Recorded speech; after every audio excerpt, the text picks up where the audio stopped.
Hello, I'm here at Kingsmead after Sri Lanka have pulled off one of the most remarkable test wins probably this century, possibly ever. And the hero of that win, Kusal Perera, with 153 not out. Russell, how good an innings was that? Where would you rate it in the pantheon of great Sri Lankan innings?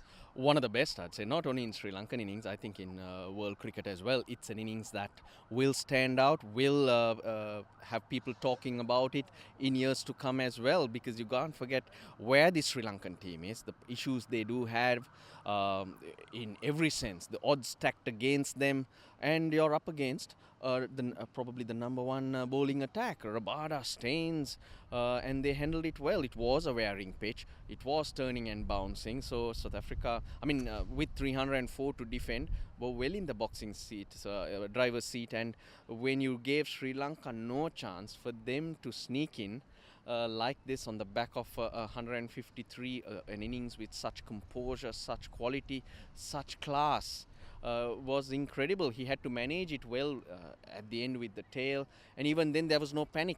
Whenever he looked to go after the ball, it was either in the stands or racing away to the boundary. Now remember that this is only his second test match coming back, so he's not had a lot of time in this setup amongst these teams, and to play such a starring role is really incredible, and it's also coming from a basher. That was his role in ODI cricket. That's what he was known for. And this was a proper test innings. Defense was solid. He left the ball complete. Incredible indeed.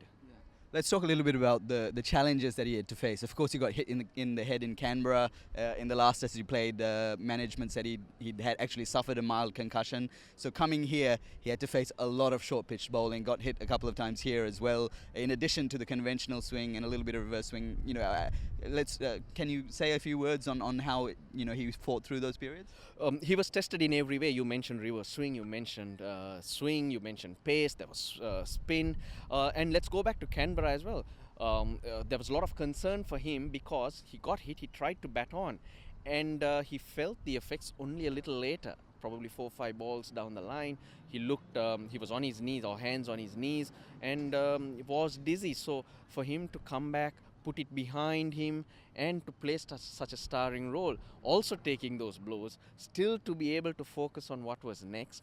It says a lot for what this man is capable of, which we didn't know. So probably now it's also a lesson to him that he's got immense ability, not only in terms of hitting a ball, but also up there to control himself, a game, and give belief to a team and a nation. What joy the Sri Lankans will be having, how they will cherish this after all the results and everything that they've been up against. So well done to Kusal Perera, and I'm looking forward to a lot more from him.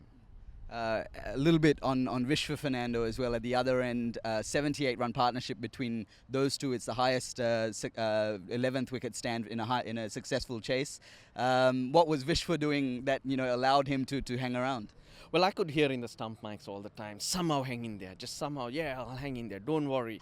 And for even I mentioned Kusal Perera ducked a couple to let Vishwa take 6 balls of Dale Steyn. There would have been something coming from Vishwa too. So with this batting and what he was able to do at that stage, let's talk about his bowling. The different dimension and work ethic he brings in. I think Sri Lanka have a great find, and that will add to the Sri Lankan bowling unit. This is a depleted bowling attack, and he was one who brought Sri Lanka back in at certain times on that first day, then again yesterday when South Africa collapsed. So I'll also like to add, at that stage I thought Dhananjay De Silva was brilliant, though he kind of threw his wicket away. The 48 runs he scored was very crucial, and probably the best I've seen him bat. And also I like the look of Fidel Fernando, who looked very positive. So I was a little reluctant to bring in youngsters, but on that I think I'm a bit wrong, and these guys are adding a bit of energy into this team, a new look, and you see that they are the ones who have taken that extra step forward, so which is great for the Sri Lankan team.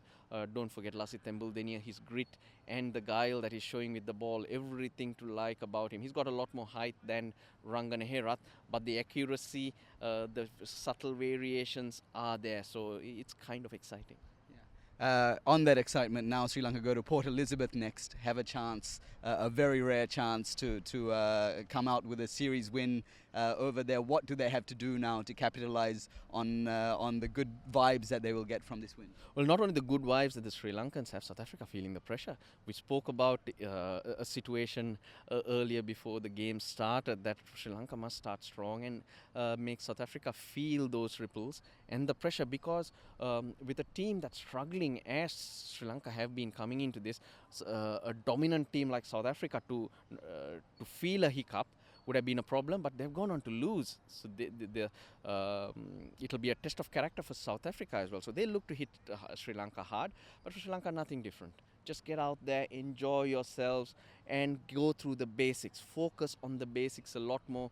Go through your drills, and then let's see where it takes you, because don't get too far ahead of yourself. Yes, you've done a brilliant job here, now build on it. So that is with discipline, and try and execute a lot better in what you're going to do. The belief will be back, and hopefully that will spark the likes of Kusal Mendis's, Dimuth Karunaratne's to go on and get those big runs. And so I was quite feeling that there could be exciting times around the corner. Russel Arnold, thanks very much. Don't forget to like, share, subscribe, and leave your comments in the comment section below. Click on the bell icon for notifications.